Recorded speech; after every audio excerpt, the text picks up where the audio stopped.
Assalamu alaikum, sүйүктүү окуучулар. Биздин бүгүнкү сабагыбыз 8 класстар үчүн араб тили сабагы. Сабактын мугаллими Бакирова Гүлшан. Assalamu alaikum, ya tullabul ahibba. Sүйүктүү менин окуучуларым. Дарсуна лугатул арабия. Сабагыбыз араб тили сабагы.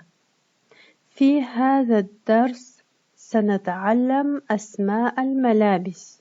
Biz bu sabakta kiyim-kechekтердин аталыштарын үйрөнөбүз. Урматтуу окуучулар, бул жерде силер сүрөттөр жана алардын үстүндө арабча аталышын көрүп турасыңар. Ошону менен бирге эле ошол кийимдин жекелик жана көптүк түрлөрү да жазылган. Биринчи сүрөткө келе турган болсок, бул арабтардын ак узун көйнөктөрү. Арабтар ак жана узун көйнөктөрдү кийишет, эркектер. Ошол көйнөк. Аталышы саубун, бир көйнөк, асвабун, көйнөктөр. Андан кийинкиси камисун, бир көйнөк, бул дагы эркектердин көйнөгү. Кумсан, көйнөктөр деген мааниде. Андан кийин хизамун, кемер, бир кемер деген мааниде. Ахзиматун, кемерлер. Андан кийинкиси бадлатун, костюм. Бадлатун, костюмдар. Бадлатун сөзү кээде костюм, шым экөө биригип дагы бадлатун болуп атала берет. Андан кийинки сүрөттөргө карайлы. Ми'тафун, бир пальто. Ма'атиф, пальтолор. Фустанун, көйнөк.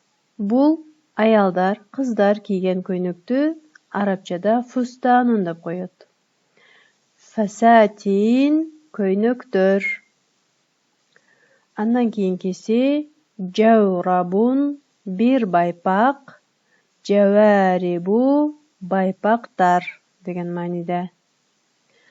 Хизаун, бир бут кийим деген. Ахзиятун, бут кийимдер. Кийинки сүрөттөргө карайлы. Банталун, бул шым деген мааниде, бир шым. Банталунат, шымдар деген мааниде. Куббаатун, шапка, бир шапка.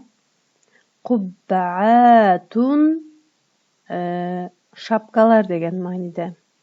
Андан кийинкиси таннуратун, юбка.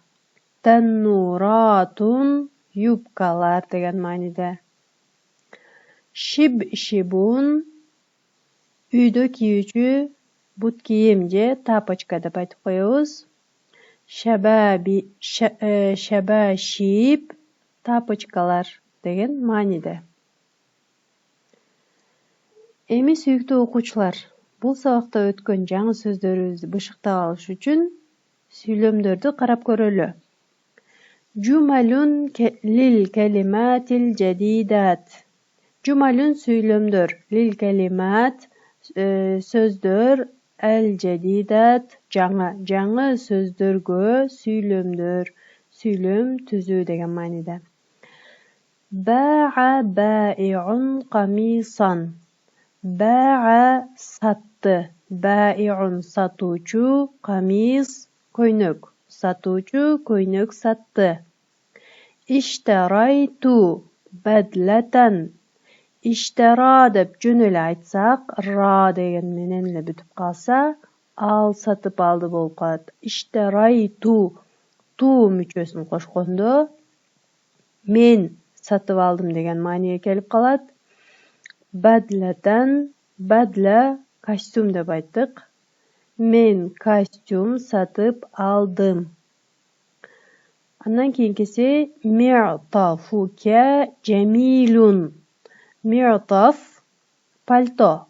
Ка, Senin деген таандык мүчө. Jamilun жакшынакай. Senin paltoң жакшынакай. Tannuratu ha tawilatun. Tannura yubka dedik. Ha anın ce al kızdığına. Anın tawilatun uzun. Anın yubkası uzun. Kubba'atu uhti cedidatun. Kubba'a şapka. Uhti menin ecem. Demek menin ecemdin şapkası. Cedidatun жаңы. Menin ecemdin şapkası жаңы. İştera Aliyun hizaman. İştera satıp aldı. Aliyun hizaman. Hizam kemer. Ali kemer satıp aldı. Мына ушинтип урматтуу окуучулар, биз бүгүн жаңы сөздөрдү өттүк жана жаңы сөздөрдү бышыктап алыш үчүн сүйлөмдөргө дагы карап өттүк. Эми сабагыбыздын уландысында биз силер менен ойнойбуз. Оюн төмөнкүчө болот. Төмөнкү таблицада бүгүнкү өткөн жаңы сөздөрдөн 7 катылган силерге бир таблица берилет. Аларды көрсөтүлгөн багыттар боюнча тапкыла. Демек бул жерде 3 багыт турат. Ушул 3 багыт боюнча таблицада катылган сөздөрдү табабыз. Мынакей, ушул таблица боюнча ушул таблицада катылган 7 сөздү таап, дептериңерге жазасыңар.